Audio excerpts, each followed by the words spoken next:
वाहिगुरु जी का खालसा वाहिगुरु जी की फतेह। गुरु रूप गुरु प्यारी साध संगत जीओ, किसी भैन वालों एक सवाल पूछा गया सी भी जदों असी सुखमनी साहिब दे 21 पाठ ਜਾਂ फिर 40 पाठ आरंभ करनी हुंदी आ ते उस वक्त जदों आसन ते बैठ के असी सुखमनी साहिब दा पाठ शुरू करते हाँ ते उस वक्त की सानू किसी भांडे विच ਜਾਂ फिर किसी गिलास दे विच पानी पा के अपने नेड़े ਜਾਂ अपने पास रखना चाहिए है ਜਾਂ फिर नहीं। तो साध संगत जीओ, अज आओ गुरबाणी सीखीए। अज दे इस प्रोग्राम दे विच मैं आप समूह सिख संगतां दे नाल इसे ही टॉपिक ते इसे ही विषय के संबंध में कुछ कुछ विचारा साझिया करन जा रहे हैं। तो आप समूह सिख संगतां नूं बेनती करना चाहांगा अज दे इस प्रोग्राम नूं शुरू तो लैके एंड तक आप भी देखो तो होरना सिख संगतां नाल भी वध तो वध जरूर शेयर करो जी। तो साध संगत जी, सब तो पहली बेनती इनू सुनो जी ध्यान दे नाल। सब तो पहली बेनती मैं आप समूह सिख संगतां दे चरनां विच यह करना चाहांगा, इस गल नूं हमेशा याद रखो। जदों भी तुसी सुखमनी साहिब दी पावन बाणी दा पाठ करना है, सब तो पहला तो ये गल अपने माइंड विच रखो भी सुखमनी साहिब दा पाठ असी कदी भी गिनती मिनती दे विच नहीं करना भी असी 21 पाठ करने आ ਜਾਂ फिर 40 पाठ करने आ। इस ढंग दे नाल सुखना सुख के 21 ਜਾਂ 40 पाठ नहीं करने पाई। ये गुरमत अनुसारी कर्म नहीं है, क्योंकि मैं हमेशा साध संगत जी संगत नूं ये बेनती करदा हुन्ना, भाई गुरु ग्रंथ साहिब महाराज जी की पावन अमृतमई बाणी का तुसी कोई भी पाठ करो, चाहे जपजी साहिब का पाठ करो, चाहे सुखमनी साहिब की बाणी का पाठ करो, चाहे गुरु साहिब की बाणी का सहज पाठ करो, कोई भी बाणी का पाठ करना गिनती मिनती मिथ के असी नहीं करना। साध संगत मैं हमेशा कहता हुन्ना हाँ भी जो गुरु साहिब या फिर जो अकाल पुरख परमेश्वर सानू दाता देन वक्त कदी कोई हिसाब किताब नहीं रखते, जो परमेश्वर सानू बेहिसाबा दाता दिंदा है, फिर असी उस परमेश्वर का नाम लैन लगे हाँ ਜਾਂ गुरु साहिब की पावन बाणी का पाठ कर लगे हाँ, फिर असी गिनती मिनती के चक्कर में क्यों पैंदे हाँ। कि असी 21 पाठ करने तो बाद कि असी सुखमनी साहिब की बाणी का पाठ करना बंद कर देना है, ਜਾਂ 40 पाठ करन तो बाद कि असी हुण सारी जिंदगी पाठ नहीं फिर मुड़ के सुखमनी साहिब का करना। साध संगत इदां ना करिया करो। जदों तीकर साडे शरीर दे विच प्राण हन, जदों तीकर साडे शरीर दे विच सुवास चल रहे हैं, मैं हमेशा संगत नूं सुजैसट करदा हुन्ना उदों तीकर भाई तुसी महाराज की बाणी नूं पढ़ना भी है, विचारना भी है, ते विचार के कोशिश करनी है महाराज की पावन बाणी के उपदेशों नूं अपने अमली जिंदगी दे विच धारण करन दा। हुण साध संगत इस तो अगे दूसरी गल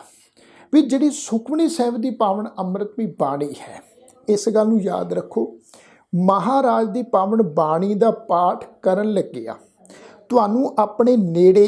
कोई भी किसी ढंग तरीके दे नाल किसी गिलास विच ਜਾਂ फिर किसी भांडे दे विच पानी पा के रखण की लोड़ नहीं है भाई। हाँ, मैं ये गल जरूर समझदा हाँ साडे विचकार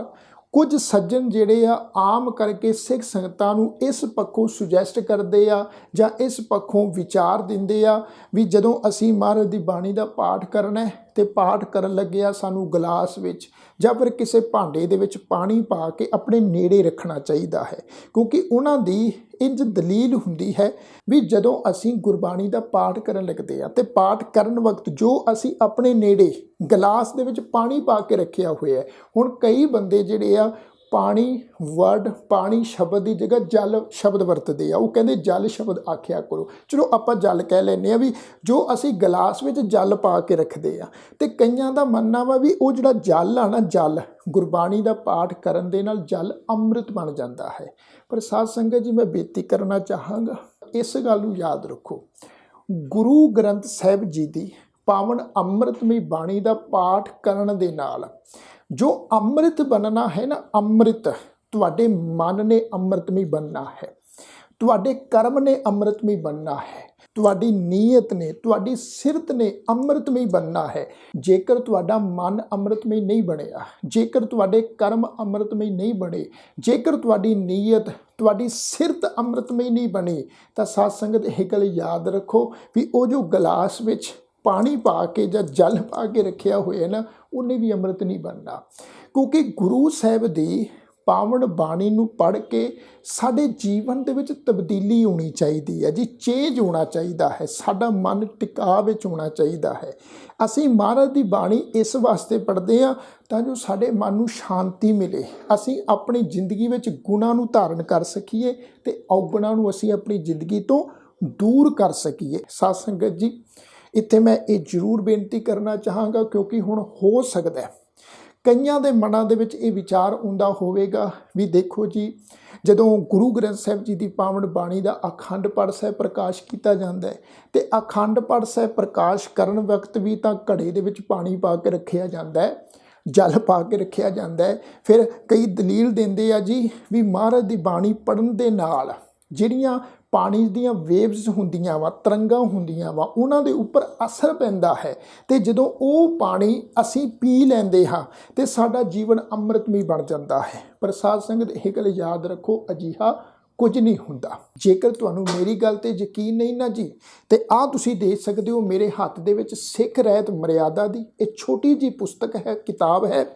ਜੋ ਮੈਂ ਦੱਸਣਾ ਚਾਹਾਂਗਾ ਵੀ ਸਾਡੀ ਸ਼੍ਰੋਮਣੀ ਸੰਸਥਾ ਸ਼੍ਰੋਮਣੀ ਗੁਰਦੁਆਰਾ ਪ੍ਰਬੰਧਕ ਕਮੇਟੀ ਵੱਲੋਂ ਛਾਪੀ ਗਈ ਹੈ ਅਤੇ ਸ਼੍ਰੋਮਣੀ ਸ੍ਰੀ ਅਕਾਲ ਤਖਤ ਸਾਹਿਬ ਵੱਲੋਂ ਪੰਥ ਪ੍ਰਵਾਨਿਤ ਸਿੱਖ ਰਹਿਤ ਮਰਿਆਦਾ ਹੈ।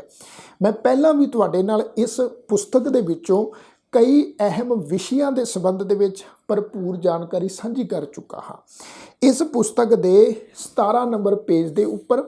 ਅਖੰਡ ਪਾਠ ਸਿਰਲੇਖ ਦੇ ਹੇਠ ਸਾਨੂੰ ਸਾਰੀ ਜਿਹੜੀ ਹੈ ਉਹ ਮਰਿਆਦਾ ਦੱਸੀ ਗਈ ਹੈ। ਈਡੀ ਨੰਬਰ ਅੰਕ ਦੇ ਵਿੱਚ ਸਾਧ ਸੰਗਤ ਸਾਫ਼ ਤੇ ਸਪਸ਼ਟ ਇਹ ਜਾਣਕਾਰੀ ਦਿੱਤੀ ਹੋਈ ਆ। ਮੈਂ ਤੁਹਾਨੂੰ ਪੜ੍ਹ ਕੇ ਸੁਣਾਉਣਾ ਹਾਂ, ਇਹਨੂੰ ਸੁਣੋ ਧਿਆਨ ਨਾਲ।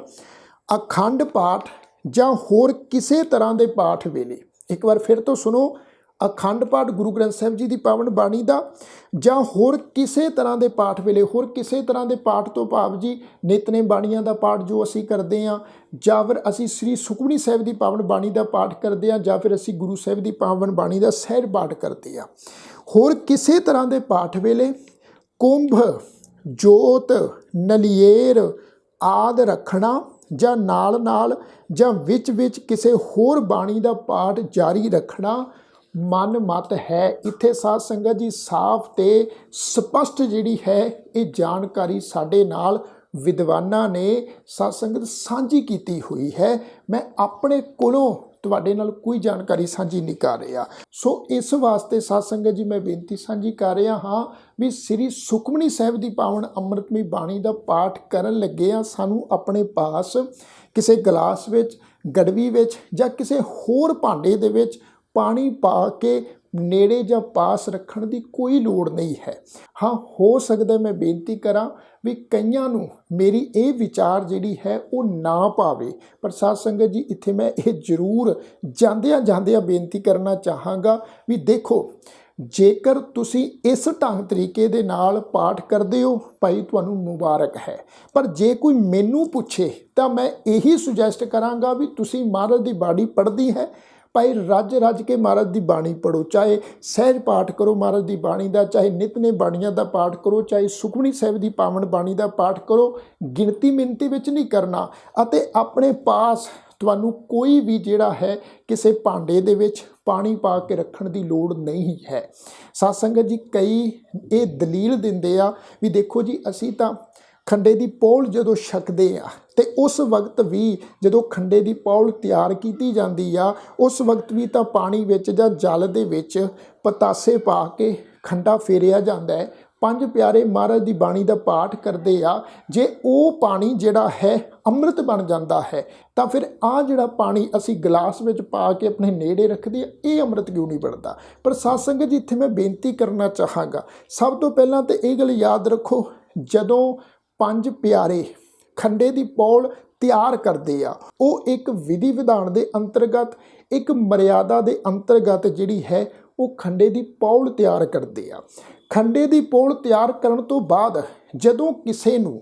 ਖੰਡੇ ਦੀ ਪੌਲ ਛਕਾਈ ਜਾਂਦੀ ਆ, ਖੰਡੇ ਦੀ ਪੌਲ ਛਕਾਉਣ ਵੇਲੇ ਪੰਜ ਪਿਆਰੇ ਸਹਿਬਾਨ ਜਿਹੜੇ ਹਨ ਉਹ ਨਾਲੋਂ ਨਾਲ ਗੁਰੂ ਸਾਹਿਬ ਵੱਲੋਂ ਬਖਸ਼ਿਸ਼ ਕੀਤੀਆਂ ਹੋਈਆਂ ਰਹਿਤਾਂ ਬੈਤਾਂ ਵੀ ਜਿਹੜੀਆਂ ਹਨ ਉਹ ਖੰਡੇ ਦੀ ਪੌਲ ਛਕਣ ਵਾਲੇ ਸਿੰਘ ਜਾਂ ਸਿੰਘਣੀ ਨੂੰ ਜਿਹੜੀ ਹਨ ਉਹ ਦ੍ਰਿੜ ਕਰਾਉਂਦੇ ਆ। ਨਾਲੋਂ ਨਾਲ ਇਹ ਦੱਸਿਆ ਜਾਂਦਾ ਹੈ ਵੀ ਭਾਈ ਅੱਜ ਤੋਂ ਬਾਅਦ ਤੁਸੀਂ ਕਕਾਰ ਤਾਂ ਧਾਰਨ ਕਰ ਲਏ ਆ, ਖੰਡੇ ਦੀ ਪੌਲ ਤਾਂ ਛਕ ਲਈ ਆ, ਪਰ ਇਸ ਗੱਲ ਨੂੰ ਯਾਦ ਰੱਖੋ ਜੇਕਰ ਤੁਸੀਂ ਗੁਰੂ ਦੀ ਦਿੱਤੀ ਹੋਈ ਰਹਿਤ ਨੂੰ, ਗੁਰੂ ਦੇ ਦਿੱਤੇ ਹੋਏ ਉਪਦੇਸ਼ਾਂ ਨੂੰ, ਗੁਰੂ ਦੀ ਬਾਣੀ ਨੂੰ ਆਪਣੀ ਜ਼ਿੰਦਗੀ ਵਿੱਚ ਅਮਲੀ ਤੌਰ 'ਤੇ ਧਾਰਨ ਨਹੀਂ ਕਰੋਗੇ, ਮਹਾਰਾਜ ਦੇ ਉਪਦੇਸ਼ਾਂ ਨੂੰ ਜ਼ਿੰਦਗੀ ਦੇ ਵਿੱਚ ਨਹੀਂ ਕਮਾਓਗੇ ਤਾਂ ਆ ਬਾਹਰ ਮੁਖੀ ਤੌਰ 'ਤੇ ਫਿਰ ਪਾਏ ਹੋਏ ਕਕਾਰ ਜਾਂ ਛਕੀ ਹੋਈ ਖੰਡੇ ਦੀ ਪੌਲ ਦਾ ਫਿਰ ਕੋਈ ਮਤਲਬ ਨਹੀਂ ਰਹਿ ਜਾਏਗਾ। ਕਹਿਣ ਤੋਂ ਭਾਵ ਵੀ ਰਹਿਤ ਪਿਆਰੀ ਮੁਝਕੂ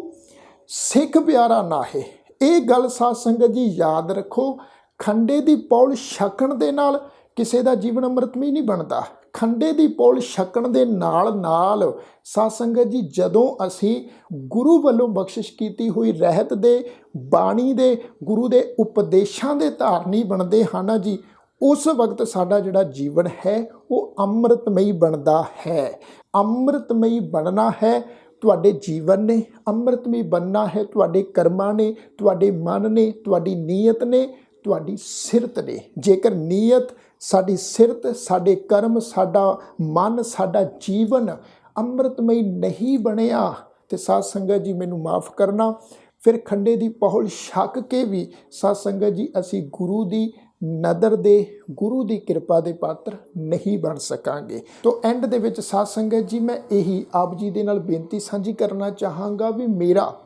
ਹਮੇਸ਼ਾ ਤੋਂ ਇਹੀ ਮੰਤਵ ਰਿਹਾ ਹੈ, ਇਹੀ ਮਕਸਦ ਰਿਹਾ ਹੈ ਵੀ ਮੈਂ ਆਪ ਜੀ ਦੇ ਨਾਲ ਉਹੀ ਜਾਣਕਾਰੀ ਸਾਂਝੀ ਕਰਾਂ ਜਿਹੜੀ ਜਾਣਕਾਰੀ ਗੁਰਮਤਿ ਦੇ ਅਨੁਕੂਲ ਹੈ, ਗੁਰਮਤਿ ਦੇ ਅਨੁਸਾਰੀ ਹੈ ਤੇ ਗੁਰੂ ਗ੍ਰੰਥ ਸਾਹਿਬ ਮਹਾਰਾਜ ਜੀ ਦੀ ਪਾਵਨ ਅੰਮ੍ਰਿਤਮਈ ਬਾਣੀ ਦੇ ਸਿਧਾਂਤ ਦੇ ਮੁਤਾਬਕ ਹੈ। ਸਾਧ ਸੰਗਤ ਜੀ ਮੈਂ ਹਮੇਸ਼ਾ ਕੋਸ਼ਿਸ਼ ਕਰਦਾ ਹਾਂ ਵੀ ਆਪ ਜੀ ਨੂੰ ਸਹੀ ਗਾਈਡ ਕਰਾਂ, ਕਿਸੇ ਵਹਿਮ ਭਰਮ ਦੇ ਵਿੱਚ ਆਪ ਜੀ ਨੂੰ ਨਾ ਰੱਖਾਂ, ਕਿਉਂਕਿ ਇਸ ਗੱਲ ਨੂੰ ਸਾਧ ਸੰਗਤ ਜੀ ਸਾਨੂੰ ਸਮਝਣਾ ਚਾਹੀਦਾ ਹੈ, ਸਾਨੂੰ ਯਾਦ ਵੀ ਰੱਖਣਾ ਚਾਹੀਦਾ ਹੈ, ਕਿਉਂਕਿ ਅਸੀਂ ਗੁਰੂ ਗ੍ਰੰਥ ਸਾਹਿਬ ਜੀ ਦੀ ਪਾਵਨ ਅੰਮ੍ਰਿਤਮਈ ਬਾਣੀ ਦਾ ਪਾਠ ਇਸ ਵਾਸਤੇ ਕਰਨਾ ਹੁੰਦਾ ਤਾਂ ਜੋ ਜਿੰਨੇ ਵੀ ਸਾਡੇ ਮਨ ਦੇ ਵਹਿਮ ਭਰਮ ਨੇ ਉਹ ਸਾਰੇ ਮਿਟ ਜਾਣ। ਅਸੀਂ ਗੁਰੂ ਗ੍ਰੰਥ ਸਾਹਿਬ ਮਹਾਰਾਜ ਜੀ ਦੀ ਪਾਵਨ ਅੰਮ੍ਰਿਤਮਈ ਬਾਣੀ ਨੂੰ ਲੈ ਕੇ ਕਿਸੇ ਵਹਿਮ ਵਿੱਚ ਨਹੀਂ ਪੈਣਾ, ਕਿਸੇ ਭਰਮ ਵਿੱਚ ਨਹੀਂ ਪੈਣਾ, ਬਲਕਿ ਗੁਰੂ ਸਾਹਿਬ ਦੀ ਬਾਣੀ ਨੂੰ ਪੜ੍ਹ ਕੇ ਅਸੀਂ ਆਪਣੇ ਮਨ ਦੇ ਵਹਿਮਾਂ ਨੂੰ, ਭਰਮਾਂ ਨੂੰ ਮਿਟਾਉਣਾ ਹੈ। ਤੋ ਸਾਧ ਸੰਗਤ ਜੀ ਮੈਂ ਉਮੀਦ ਕਰਦਾ ਹਾਂ ਅੱਜ ਦੇ ਇਸ ਪ੍ਰੋਗਰਾਮ ਵਿੱਚ ਦਿੱਤੀ ਹੋਈ ਜਾਣਕਾਰੀ ਆਪ ਜੀ ਨੂੰ ਜ਼ਰੂਰ ਸਮਝ ਵਿੱਚ ਆ ਗਈ ਹੋਵੇਗੀ। ਜੇ ਅੱਜ ਦਾ ਇਹ ਪ੍ਰੋਗਰਾਮ ਆਪ ਜੀ ਨੂੰ ਪਸੰਦ ਆਇਆ ਹੋਵੇ ਲਾਈਕ ਜ਼ਰੂਰ ਕਰਿਓ, ਕਮੈਂਟ ਜ਼ਰੂਰ ਕਰਿਓ ਤੇ ਵੱਧ ਤੋਂ ਵੱਧ ਸਿੱਖ ਸੰਗਤਾਂ ਨਾਲ ਜ਼ਰੂਰ ਸ਼ੇਅਰ ਕਰਿਓ ਜੀ। ਸਾਰਿਆਂ ਦਾ ਤਹਿ ਦਿਲੋਂ ਧੰਨਵਾਦ। ਆਖੋ ਜੀ ਵਾਹਿਗੁਰੂ ਜੀ ਕਾ ਖਾਲਸਾ, ਵਾਹਿਗੁਰੂ ਜੀ ਕੀ ਫਤਿਹ।